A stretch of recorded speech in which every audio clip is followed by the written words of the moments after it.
Estamos en nuestro espacio Frente a Frente, un diálogo con la ciudadanía. El día de hoy contamos con la presencia del doctor Ciro Guzmán, con quien vamos a analizar el nuevo proyecto de ley económico contra la delincuencia, que ya tiene otro nombre, tengo entendido, y que nos lo va a dar a conocer el doctor Ciro Guzmán, y que fue aprobado ya el día de ayer por la Asamblea. Bienvenido, doctor. Los micrófonos de Frente a Frente están dispuestos para usted. Buenos días, un saludo para usted y para toda la audiencia que nos mira y nos escucha en los diversos lugares del país y del mundo. Doctor, ¿cómo está esta situación? ¿Cómo ve usted esta nueva ley económica, que ahora es de solidaridad, tengo entendido, que se llama así ahora? Bueno, este proyecto de ley inicialmente enviado por el presidente de la República, ahora ya convertido en ley luego de la aprobación de la Asamblea con algunos cambios, evidentemente es un proyecto que tiene, diríamos, dos ejes centrales, y así lo envió el presidente de la República. El uno era darle facultades extraordinarias al presidente de la República para que, eludiendo los controles de constitucionalidad de la propia Corte Constitucional, él pueda implementar una serie de acciones y particularmente declarar, por ejemplo, el estado de conflicto interno sin que haya control de la Corte Constitucional, y también asumir una serie de medidas que tendrían, desde nuestro punto de vista, una actitud dictatorial en el ejercicio de la función. Este es un elemento. El otro elemento, evidentemente, era garantizar una serie de características, ya sea vía reformas al Código Orgánico Integral Penal y otras medidas que se implementen, para darle a las Fuerzas Armadas y a la policía instrumentos que le fortalezcan, según el gobierno, en el combate al crimen organizado, pero que desde nuestro punto de vista le iban a permitir incluso la impunidad en una serie de elementos que podrían ocurrir como resultado de esta acción de las Fuerzas Armadas y la policía. De así que nosotros hemos señalado que este proyecto, que inicialmente fue enviado con el carácter de económico urgente, no tenía tal naturaleza, no era un proyecto económico urgente. Lo enviaron de esa manera para poderlo enviar como urgente, pero en realidad no tenía esa característica. Tanto no tenía esa característica que la Asamblea le cambió de nombre. Y en vez de que sea un proyecto para combatir las economías criminales, como era el nombre inicial, le llamó Ley de Solidaridad Nacional, porque en realidad la razón esencial del proyecto no es el asunto del combate a las economías criminales. Bien, en esas circunstancias tenemos ahora ya una ley que ha sido aprobada por la Asamblea con algunos cambios, algunos ajustes, varios de ellos absolutamente cosméticos, que no transforman en nada la esencia del proyecto original, y que desde nuestro punto de vista contempla elementos que vulneran la Constitución de la República y que realmente, diríamos, generan elementos que pueden ser preocupantes para la población en el ámbito de la acción de la policía y las Fuerzas Armadas, generándoles impunidad. Muchos movimientos sociales consideran que esta ley que ha sido aprobada es simplemente no para combatir la delincuencia, sino a los sectores sociales que no están de acuerdo con el manejo del gobierno del doctor Noboa. Así es, ese es precisamente, yo diría, el principal cuestionamiento a esta ley. ¿Por qué? Porque con esta ley se crea un régimen jurídico especial, ¿ya?, que le permite al presidente de la República, por ejemplo, declarar por sí y ante sí el estado de conflicto interno. Lo que antes llamábamos, lo que está contemplado en la Constitución como el estado de excepción. Pero para declarar el estado de excepción, no se olvide que la Corte Constitucional tiene que efectivamente hacer un control y aceptarlo o no de esa manera. Hoy, con esta ley, que, como dije hace un rato, contraviene la Constitución de la República, el presidente de la República podría declarar un estado de conflicto interno y a partir de la declaratoria del estado de conflicto interno, él determina, por ejemplo, quiénes pueden ser objetivos militares. Y al determinarse los objetivos militares, se habla de que estos pueden ser las organizaciones narcodelictivas, pueden ser los grupos guerrilleros, pero también habla ahí de que pueden ser otros. ¿Cuáles son los otros que el presidente de la República puede declarar como objetivos militares y el bloque de seguridad? En los otros, obviamente, están las organizaciones sociales.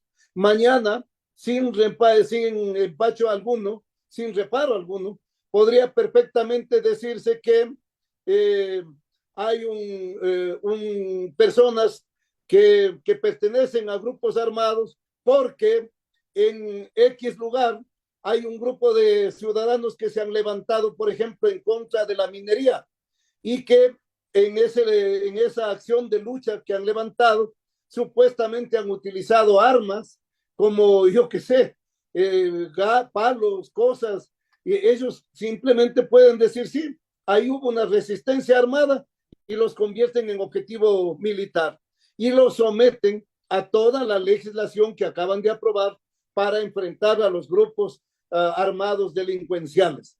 Entonces, esto es muy grave, esto es muy peligroso, porque además los militares en esas circunstancias, cuando se le declara a alguien como objetivo militar o como un grupo que pertenece a estos, como un ciudadano que pertenece a estos grupos armados, se convierte en objetivo militar y puede ser objeto de disparos, por ejemplo, por parte de las Fuerzas Armadas, ¿ya? Y entonces este es un lado. El otro lado es que los militares que supuestamente en el combate a los grupos delincuenciales, narcodelictivos, etcétera, ya hayan ejercido esa acción, de antemano ya gozan del indulto preventivo.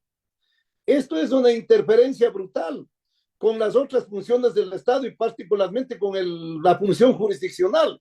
¿Por qué?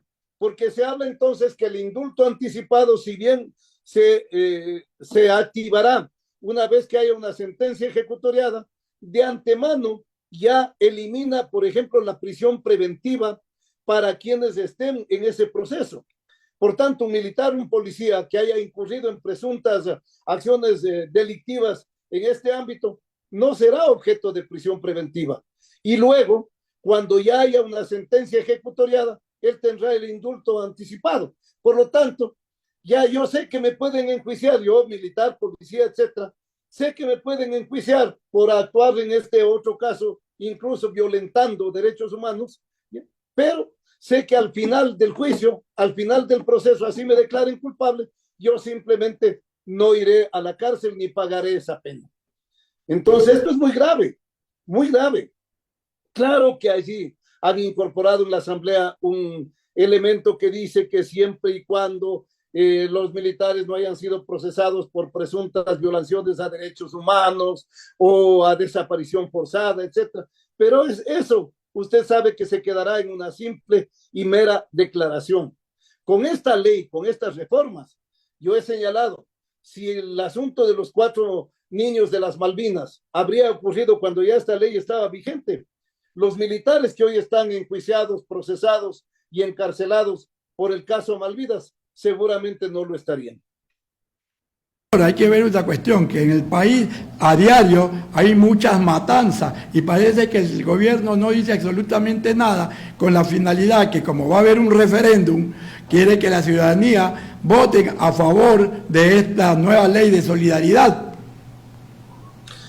Miren, es evidente que una ley como estas no resuelve el problema de la inseguridad. Es simplemente la implementación del populismo penal, del punitivismo penal, de creer que con la implementación de ciertas medidas de carácter legal que endurecen penas en unos casos o que supuestamente garantizan a los defensores del orden, militares y policías, supuestamente para que ellos puedan actuar sin tener riesgos de por medio, ¿ya? Estas leyes no han resuelto el problema de la inseguridad. Hasta ahora ya se han dictado como 4 leyes en el ámbito del combate a la supuesta inseguridad, digamos a la inseguridad, supuestamente, y no ha pasado nada. Mire usted, se dictó la famosa ley para subir el IVA del 12 al 15%, y se dijo que era para combatir la inseguridad. ¿Y qué ha pasado? No ha pasado absolutamente nada. El dinero que recuperaron como resultado de la elevación del IVA no lo destinaron para el combate a la inseguridad.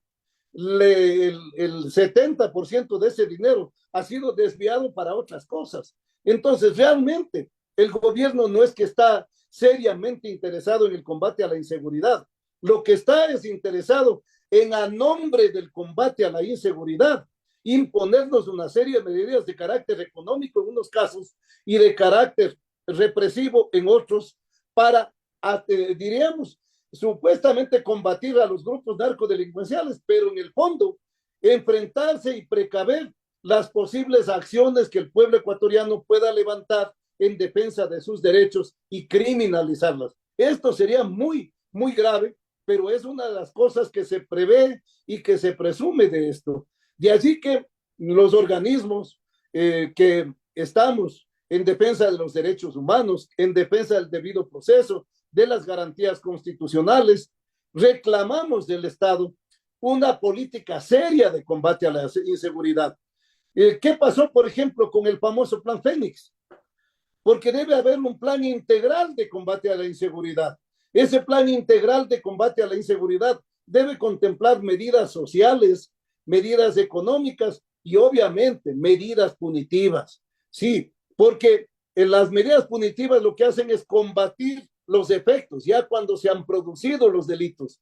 Y lo que necesitamos aquí es prevenir el delito, que este no se cometa. Y eso implica, por ejemplo, que haya un real control de las fronteras. El grueso de la droga que sale de aquí del país, que se comercializa de aquí, proviene de Colombia. Por lo tanto, ¿por dónde entra esa droga? Entra por las fronteras. ¿Y qué pasa con el control de fronteras? ¿Por qué entonces allí no se fortalece la acción de las Fuerzas Armadas, que son las garantes del cuidado de las fronteras? Eso debería hacerse, pero eso no ocurre. Entonces, necesitamos medidas sociales. Los niños que están convertidos ahora en gatilleros, ¿ya? Que son los que están cometiendo los crímenes en varios lados, ¿ya? Son niños que están abandonados. Sus padres no tienen trabajo, ellos no tienen escuela, no tienen salud, no tienen educación. Entonces, si queremos prevenir el delito, tenemos que atender esto que hemos dicho, fortalecer policía, fuerzas armadas, para que las fronteras sean controladas, fortalecer efectivamente a las medidas sociales, salud, educación, generación de fuentes de empleo, etcétera, y obviamente también hacer un combate en el ámbito ya de la realización del delito. Pero como usted ve, esto implica un plan integral, no medidas que solo justifiquen y nos hagan aparecer ante la opinión pública como que supuestamente estamos combatiendo de verdad al crimen organizado. Ya para finalizar, doctor, dicen que esta ley es copia de la que tenía el presidente Bukele y que simplemente cuando se reunieron allá le facilitaron y lo que han hecho es medio arreglarla, porque no se olvide que allá en El Salvador también hubo esa clase de problemas y los derechos humanos lo están catalogando duramente al presidente de El Salvador. Mire, más allá de que sea una copia o no de la ley que tiene en El Salvador el presidente Bukele, el hecho concreto es que esta concepción, esta forma de enfrentar supuestamente la inseguridad, parte de una concepción, y esa es una concepción, diríamos, punitivista, represiva, incluso con elementos, diríamos, fascistoides en algunos aspectos, que pone en riesgo la democracia, que pone en riesgo los derechos de la población, que pone en riesgo los derechos de la ciudadanía. Y esto es lo que nosotros no podemos ni debemos permitir. Es decir, nosotros necesitamos leyes realmente orientadas al combate al delito, al combate al narcotráfico, pero sobre todo necesitamos un plan integral que nos garantice en el corto, en el mediano y en el largo plazo el hecho de que el Ecuador salga de esta situación terrible que tenemos ahora. Doctor, le agradecemos mucho su participación y esperamos tenerlo nuevamente en otra ocasión para tratar otros temas de suma importancia del país. Muchas gracias a ustedes por la invitación. Un abrazo y un saludo a toda la audiencia.